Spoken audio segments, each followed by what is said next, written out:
Amen. Today, I consider myself the luckiest man on the face of the earth. Lou Gehrig said that on July 4th, 1939, as he retired from the New York Yankees. He was nicknamed the Iron Horse. He played 2,130 consecutive baseball games over a 16-year career, a .340 lifetime batter, 493 home runs. He was the guy who came up behind Babe Ruth. Gehrig went on to thank people who were there, and his speech ended this way: I might have had a tough break, but I have an awful lot to live for. He died of ALS, which was called Lou Gehrig's disease, 2 years later, at the age of 38. The luckiest man, the luckiest, the superlative form of the adjective, not the comparative luckier, as in luckier than. Gehrig was not looking down at others who hadn't done as well, or looking around at people like Babe Ruth to say, wow, but looking up at the abundance given and received. And my friends, my message to you this morning as we approach Thanksgiving is everyone can consider himself or herself the luckiest person on the face of the earth, the most overflowing with the goodness of life. If you will, a latter-day Lou Gehrig, without having to do better than whatever Lou Gehrig you think you ought to compare yourself with. Because rather than looking around to see how well others do or how much better you are than your neighbor, looking up with thanksgiving and praise. I'm here to tell you this morning that this is the key to everything in life that's worth anything out of life. The key to everything in life that's worth anything out of life. Happiness and love and joy and satisfaction and faith and knowing the holy and transformative firsthand, as opposed to slogging it through the mundane and meaningless all the days of your life. It's recognizing in a heart-grabbing way the goodness of it all, rather than wondering what the point of it all is. How much each of us and all of us have to be thankful for and have to live for in every circumstance, rather than focusing on the disappointments and hardships and frustrations which are part of life for everyone. Now, before I go on to explain what I mean, I'd like to say that if you are in the midst of trauma or heartbreak or loss or darkness of any kind that's squeezing or bending or about to break your soul right now, I apologize for this sermon. Maybe it's too soon for you. What I'm saying might taste like vinegar on your lips. And all I say is peace.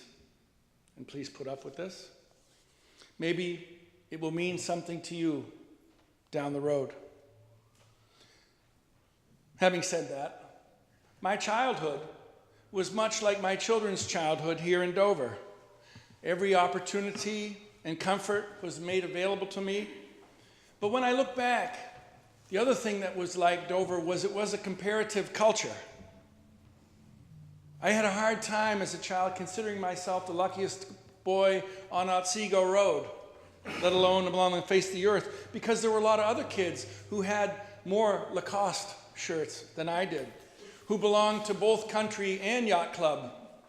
We only had a sailboat, who had better Cape houses than I did, who were better at baseball or school than I was, who were more socially gifted, the word back then was cool, than I was. And I was happy enough. My family was peaceful until it all blew up in my 15th year. In that year, my grandmother died, which was my first experience of death. And then my beloved dog came down with an incurable illness. And I was the one who had to sign the papers to put her to sleep because my parents were in the process of splitting up and going through this absolutely brutal divorce, which changed just about everything in my life. It was like someone had uncorked the bottle and the genie had come out. And what had been peaceful and normal at 12 Otsego Road became angry and resentful and bitter and hurt and betrayed.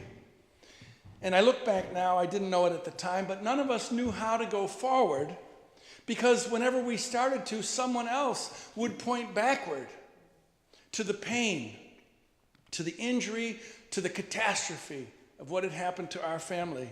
And it was all about blame and shame and fault. Now, I didn't know any of this, as I said, because I was too young at the time.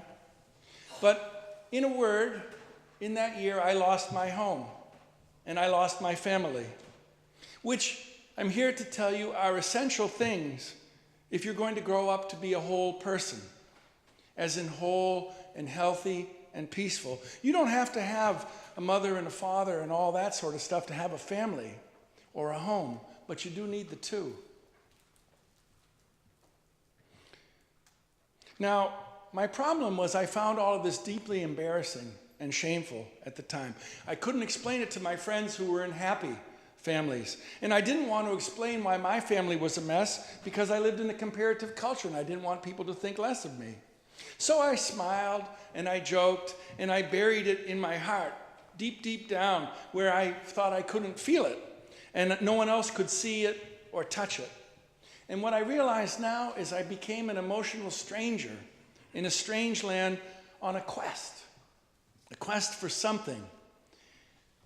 I just didn't know what it was because I didn't have the foggiest notion of what I was missing. So I set out on this quest to a faraway land over the next 15 years.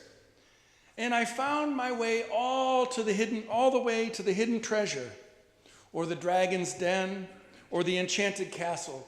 Choose your metaphor for these sorts of stories. But whatever it was, for me, it was professional success and respect and job security and recognized expertise in my field, only to discover at that time that I was lost. It took me to get all the way there to realize that I didn't have home, I didn't have family. I was a stranger in a strange land. So I quit being a professor and I went to seminary to find God and find myself and find life and home. And that's what I've been doing for the last 20 years. But, and here comes the good part of the sermon. And please don't feel sorry for me because I don't. In the learning and the finding, I discovered that everything that I thought was bad was being turned into the good, that could be turned into the good, that wanted to be turned into the good. If I wanted it to be turned into the good, if I would let it be turned into the good, if I didn't sabotage it and resist it by insisting that it was only bad. My loss of family and home taught me how to form a loving home and family of my own. My brokenness taught me compassion that I would have never known. How to listen, how to hold a hand, and how to help people heal. My being lost and then being found has taught me that there's nowhere I can go where God will not find me if I want to be found. My being ashamed and embarrassed has taught me that that is a waste of time and energy, and life is too short to pretend if you want other people to love you, to be able to love you, to find your secret heart. My salvation, my resurrection, my redemption, use any of the big Christian terms which people like us tend to poo-poo a little bit. That, my friends, is me. I've been saved from futility. I've been resurrected from living death. And I have been redeemed from slavery to the past. And I've been set free. the new creation. I don't always do it, but I try to do it. Get up every day and turn to God rather than wander off back into the past or someplace else on my own. Like the leper in the story that Linda read to us. His catastrophe of being a leper propelled him to meet God in Jesus. And then to come back and give thanks for the cure. And Jesus says to him, "Your faith has made you well." He realized what had happened when others had not. They just ran off without caring what it all meant. Well, my friends, I've learned that you can be well without being cured. That you can be healed without being cured, rather. You can be well without being perfectly fine. You can be whole while still bearing scars.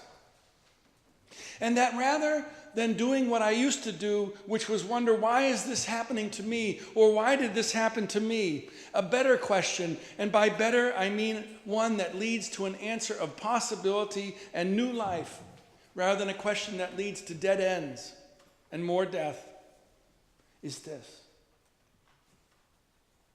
Where's God in all of this? And what does this have to teach me? And all of this leads me to want. Like I said, I don't always pull it off, but to want to thank God for every day I get to just get up and enjoy the day. And I can honestly say today that I consider myself the luckiest man on the face of the earth. But the good news of Jesus Christ is you can too. Amen.